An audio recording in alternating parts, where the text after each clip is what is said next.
My name's Marcus. I'm 34, and if you'd asked me a year ago, I would have told you that my younger brother Josh and I were close, like stupidly close. I helped him through college, let him crash on my couch more times than I can count, backed his business idea with $20,000, a loan that magically turned into a gift. And last year, when he and his girlfriend Emily found the perfect little condo but couldn't afford first and last month's rent, I stepped in without hesitation. That was always how I operated. Quietly, helpfully, no strings. I didn't need recognition. I just wanted my brother to have the shot at the life he was always chasing. But somewhere along the line, Josh mistook generosity for weakness. He stopped saying thank you, stopped calling just to talk. And slowly, things shifted. I was no longer the supportive older brother. I was the wallet, the fixer, the backup plan. And I didn't even realize it until it was too late. The final straw came the night of his engagement dinner. Josh and Emily were hosting it at this overpriced restaurant downtown, some rooftop place with string lights and wine lists longer than my apartment lease. It was fancy, sure, but I was genuinely happy for them. Despite everything, I'd planned a surprise. I was going to cover 6 months of their rent on the new condo they were moving into next week. I'd written out the check, sealed it in a crisp white envelope, and even added a little note, just a simple "proud of you, little bro." I pictured him getting emotional, maybe hugging me, telling Emily's family how I'd always been there for him. But that's not how it went. I arrived 15 minutes early, per usual. The host gave me a weird look when I said Josh's name, like he didn't expect me to be on the list. After confirming, he finally led me up to the rooftop, where a dozen people were already mingling around champagne flutes and tiny crab cakes. I spotted Josh at the far end, laughing with Emily's dad, wearing that smug, too smooth expression he always used when he was trying to impress someone. He barely looked at me when I approached. Just a quick chin nod, then a dismissive, "Hey, you made it." Like I was the distant cousin, not the guy who paid his security deposit. Still, I brushed it off. Dinner started fine, salads, polite small talk, awkward laughter between our family and Emily's. Josh was holding court like he always did, telling the same tired story about how he sold sneakers in high school to learn business. I let him have his moment. That was the plan. Be supportive. Let him shine. And then, at the right moment, after dessert, maybe I'd hand him the envelope and watch his face light up. That moment never came. Instead, about midway through the dinner, Josh raised his glass and tapped it for attention. "Thanks for coming, everyone. It means a lot to have all of you here, especially Emily's family, who's basically taken me in like one of their own." I tilted my head slightly. No mention of our parents, who drove 6 hours to be there. No mention of me. And of course, he continued, a huge shout out to my beautiful fiancée, who said yes even though I'm a total mess most days. I promise I'll try to be worth it. Everyone clapped. Emily blushed. Her mom wiped a tear. It was sweet, genuine, even. But still, not one word to me. Not even when the waiter brought out a small cake with "Congrats, Josh," and Emily piped in gold icing. I thought maybe he was saving it. Maybe there'd be a toast later. A private word. Something. I waited. I sipped my drink. I forced myself to laugh at the jokes. Finally, as the plates were being cleared, I saw my window. I stood up quietly, slid the envelope from my coat pocket, and cleared my throat. "Hey, before the night's over, I just wanted to say congrats again." Josh raised an eyebrow. "You already said that, didn't you?" There was a hint of sarcasm in his voice, and Emily's brother snorted. I ignored it. I had something for you guys." I set the envelope in front of them. Just a little help on the condo, 6 months' rent, fully covered. The table went silent. Emily looked shocked. Her parents exchanged glances. Josh? He stared at the envelope, then laughed. Not a small laugh, like full-on amusement. "Dude, seriously?" I blinked. "What?" He picked up the envelope and waved it mockingly. "I mean, this is great and all, but if you really wanted to make a difference, maybe throw in a year? Who knows? Maybe then you'd actually make the guest list." The entire table chuckled. A few nervously. One of Emily's cousins went, "Oof." My heart dropped. I smiled. Not because it was funny, but because, in that moment, everything crystallized. Every favor. Every dollar. Every time I bailed him out and got nothing but silence in return, it all snapped into place. I wasn't family to him. I was leverage. An ATM. An accessory. So I smiled, reached across the table, and calmly took back the envelope. Josh raised an eyebrow. "What are you doing?" I leaned in slightly, placed a single sheet of paper in its place, and said, "Actually, you have 30 days to move out." He froze. "What?" I turned the page toward him so he could read the header, Notice of Lease Termination. Then I glanced at Emily's stunned parents and added, "I own the building." The silence at the table was deafening. Emily's face went pale. Her dad set down his wine, his mouth slightly open. Josh stared at the paper like it was in another language.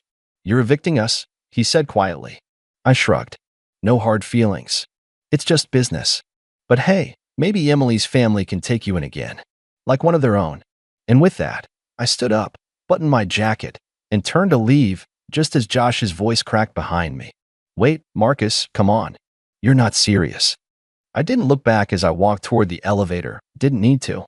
I could hear the muffled voices behind me, the shocked murmurs, and the sharp whisper of Emily's mom hissing something like, "You didn't tell us he owned the place?" The elevator dinged open, and I stepped in with the same quiet, deliberate calm I'd always used when fixing Josh's messes. Only this time, I wasn't cleaning anything up. I was letting it collapse. The drive home was silent, just the low hum of the city rushing past my windows. I didn't even turn on the radio. My phone buzzed twice before I hit the freeway, both from Josh. The first was a missed call. The second was a text, "Dude. WTF. Call me." I didn't. Instead, I pulled into my apartment garage, went upstairs, and sat in the dark for a while. No TV. No music. Just silence. I stared at the ceiling, trying to make sense of how long I'd let this version of our relationship drag on. How many small moments I brushed off. How many times I'd told myself he'd grow out of it, that he was just immature, stressed, figuring things out. It's funny, people think betrayal is always loud. A big blow-up, screaming, dramatic exits. But for me, it was a quiet erosion, a slow chipping away of respect. And the worst part was, I let it happen. Josh didn't try again that night. But by morning, my phone lit up like a Christmas tree. 3 missed calls from him. 2 from Emily. 1 from my mom. I ignored all of them. By noon, I'd forwarded the official notice to their email, CCNG the property manager. No loopholes. No extensions. 30 days. I'd made sure of it. At 2:47 p.m., my phone buzzed again, this time with a voicemail from my mother. I listened. "Marcus, honey, what is going on?" "Josh called us this morning, absolutely devastated." "You didn't tell him you own the building?" "He says you blindsided him." "Please, call me back. This feels extreme." I rolled my eyes. Of course. Devastated. Not apologetic. Not grateful. Just blindsided. Like I had snuck up behind him and pushed him off a cliff he'd been dancing on for years. I didn't respond. The next 2 days were more the same. Josh tried alternating between pleading and raging. One message would say, "You made your point, man. Can we just talk?" And the next would read, "You're such a bitter little loser. This is why Dad never respected you." That one made me laugh. Then came Emily. She wasn't hostile, just confused. "I know he can be dumb, but he didn't mean it. He was just trying to make a joke in front of his family. He really does appreciate you, Marcus." "We both do." I stared at that message for a while. I almost believed her. Almost. But then I remembered how she smirked when Josh made the "maybe you'll make the guest list" comment. How she didn't say anything. How she only reached out after the rent was gone. Nope. That Sunday, I went to the building. Not to confront them, just to make sure things were in order. The unit was quiet. Blinds drawn. No signs of packing. I knocked once, just out of courtesy. No answer. As I turned to leave, the door opened behind me. Josh stood there in sweatpants, eyes bloodshot, hair a mess. "Seriously," he muttered. "You're gonna throw us out over a joke?" I looked at him, and for the first time in years, I didn't feel anything. No guilt. No second-guessing. Just a weird, peaceful detachment. "It wasn't a joke," I said calmly. "It was a mirror." He frowned. "What does that even mean?" "It means," I said, "that what you said at dinner? That wasn't some offhand comment. That was the truth you say when you think you don't need me anymore. And you were right about one thing. I don't belong on your guest list. Because I'm not your brother anymore. I'm just the guy you use when things get hard." Josh shook his head. "You're overreacting." I smiled. "And you're underreacting to the fact that you just burned the last bridge that ever carried you." He opened his mouth like he wanted to argue, but nothing came out. Instead, he just leaned against the doorframe, defeated. "I'll have my stuff out in 2 weeks," he mumbled. "You've got 4. I reminded him. "Use them wisely." And I left. But that wasn't the end. A week later, I got a message from someone I hadn't spoken to in years, Uncle Ray. My dad's younger brother. The one relative who never picked sides when our family started splintering after Dad passed. He wasn't close to Josh or me, but he always watched from the sidelines. His message just said, "Saw what happened. Got something you might want to know. Call me when you can." That was the moment I realized this might be bigger than just rent and disrespect. This might go deeper. I stared at Uncle Ray's message for a full minute before calling. Ray wasn't the type to reach out unless it really mattered. The last time we spoke was at Dad's funeral 5 years ago, and even then, it was more nods and handshakes than conversation. But something about his timing and the way he phrased it sent a chill down my spine. He picked up on the second ring. "Marcus," he said, like he'd been expecting my call all day. "Hey, Uncle Ray. I got your message." "Good. Listen, what happened with Josh?" "I don't want to get in the middle of your business, but I've been holding on to something for a while now. I didn't think it was my place. But after hearing what he pulled at that dinner, I leaned forward, elbows on my desk." "What is it?" Ray let out a long breath. "It's about your dad's trust. The one he set up before he passed." My stomach tightened. "What about it?" I asked. Ray paused. "You always believed it was split evenly, right? That you and Josh each got half." I blinked. "That's what the lawyer told us. Josh was 24 at the time. I was 29. It made sense." Ray sighed. "That's not exactly what your dad wanted. I was there when he drafted the first version. The original plan was to leave everything to you. All of it. He said, and I quote, 'Josh needs to learn how to build. Marcus already does. But after your mom intervened, they amended it to an even split.' That didn't surprise me. Mom always coddled Josh. But I still didn't understand the point of this conversation." "Okay," I said slowly. "But we did split it evenly. I used mine to start my business. Josh blew his on some app idea and that ridiculous motorcycle. End of story." Ray chuckled grimly. "Not quite. 2 months after your dad's funeral, Josh came to me. Said he needed help moving some money around. He claimed you'd already taken your half, and he just wanted to pull his out quietly, without lawyers being nosy. I didn't touch it, but I did tell him something." "What?" I asked. "I told him there was a third account." I froze. "What?" Ray's voice was calm. "Your dad was a cautious man. He didn't trust Josh's judgment, even with the split. So he set aside a separate investment account, stocks, bonds, a few long-term holdings. He called it Marcus's anchor. Said you were the kind of man who'd never ask for help, so he'd leave help where you wouldn't think to look. Told me about it over drinks one night. Said not even your mom knew." I stood up slowly from my desk, heart pounding. "So what are you saying? There's money in my name that I don't even know about." Ray hesitated. "I'm saying Josh found it." My blood ran cold. "He drained it, didn't he?" I whispered. Ray didn't answer at first. Then he said, "I don't have hard proof, but I know he started driving a new car not long after. Got real quiet when I asked about his finances. Your dad's old broker retired, but I can put you in touch with the firm that absorbed his files. They'll know." I leaned on the desk, breath shallow. "And you didn't say anything before now?" "I thought it was family business," he said. I told myself it wasn't my place. But hearing about what he said to you at that dinner, I realized I'd been protecting someone who stopped deserving it a long time ago. I didn't even thank him. I just said, "Send me the contact." I barely slept that night. The next morning, I was on the phone with the financial firm Ray mentioned. After a few rounds of security checks, I finally got a woman named Barbara on the line, mid-50s, polite, careful. "Yes, Mr. Wyatt," she said. "Your name is listed on an account originally established by Gregory Wyatt in 2008. However, it was closed in 2021. My throat tightened. "Closed? By who?" There was a pause on her end. I'm afraid I can't give you that information directly over the phone, but I can send the closure documents to the address we have on file." "That would be."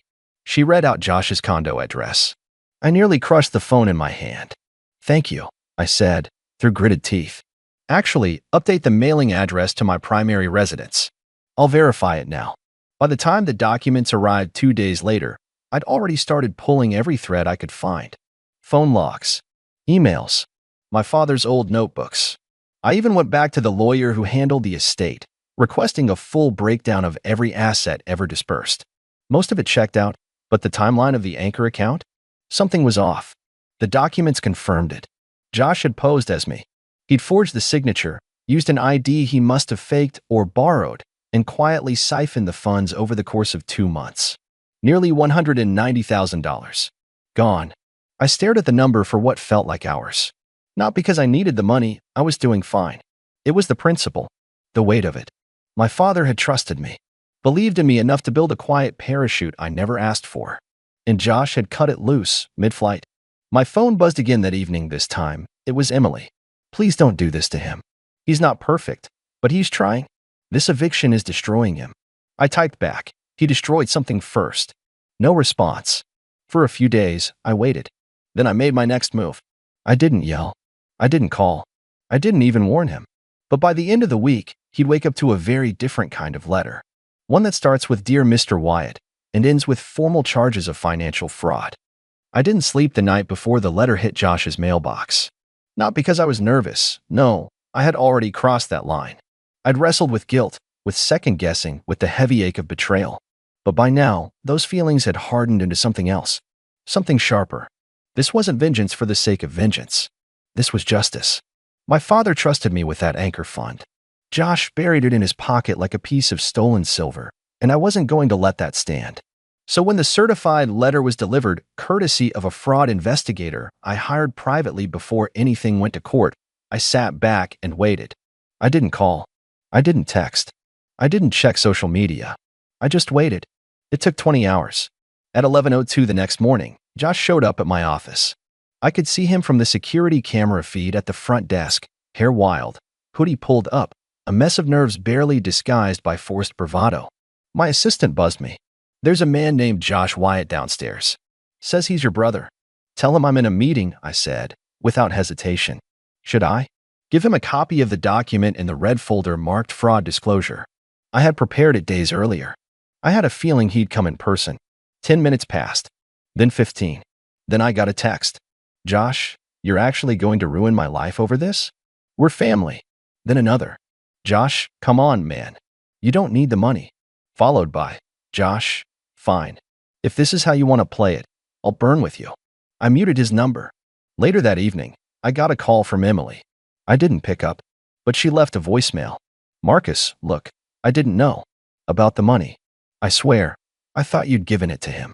He told me his dad left him something directly and that you didn't need it. I didn't question it. I should have, but I didn't. And now everything's falling apart. He's losing it, Marcus. He can't sleep. He hasn't been to work. He thinks you're going to send him to jail. Are you? Yes.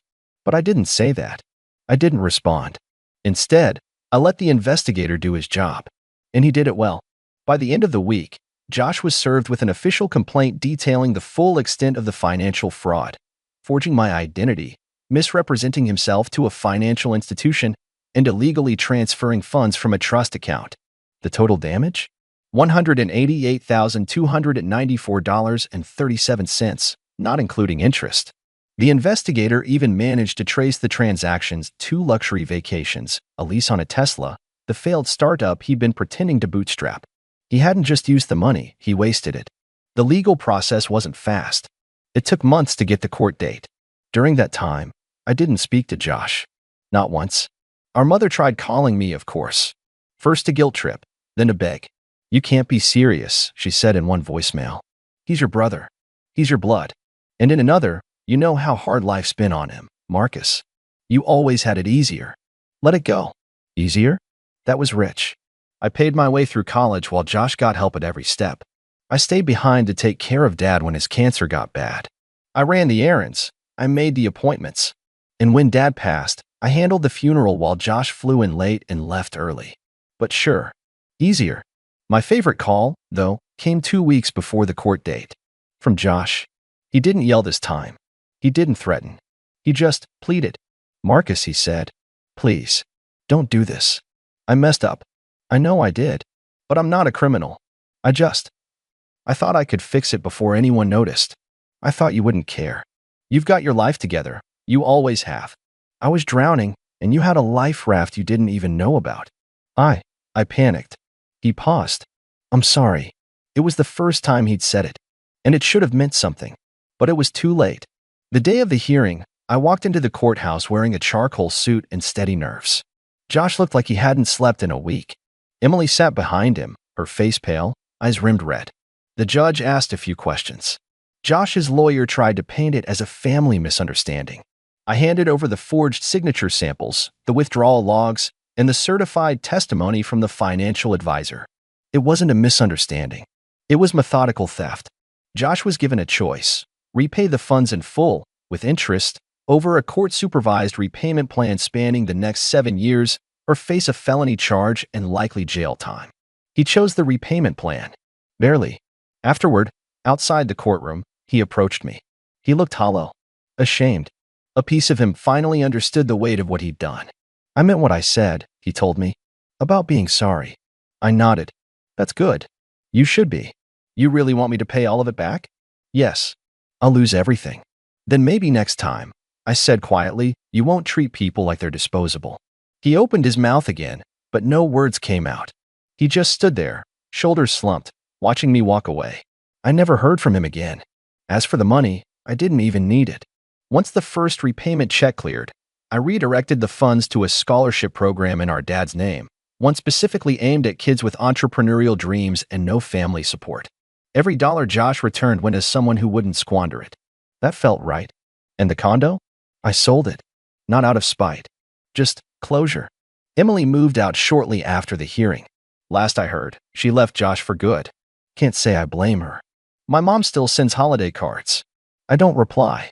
She made her choices too. Uncle Ray and I talk more now. We even grab coffee once a month. Turns out, he had more stories about Dad than I ever knew. As for me, I'm good. Really good. Not because I won, but because I stopped letting people take pieces of me without permission. Sometimes, the kindest thing you can do for family is stop letting them treat you like you owe them forever. Josh learned that the hard way. And I finally let go.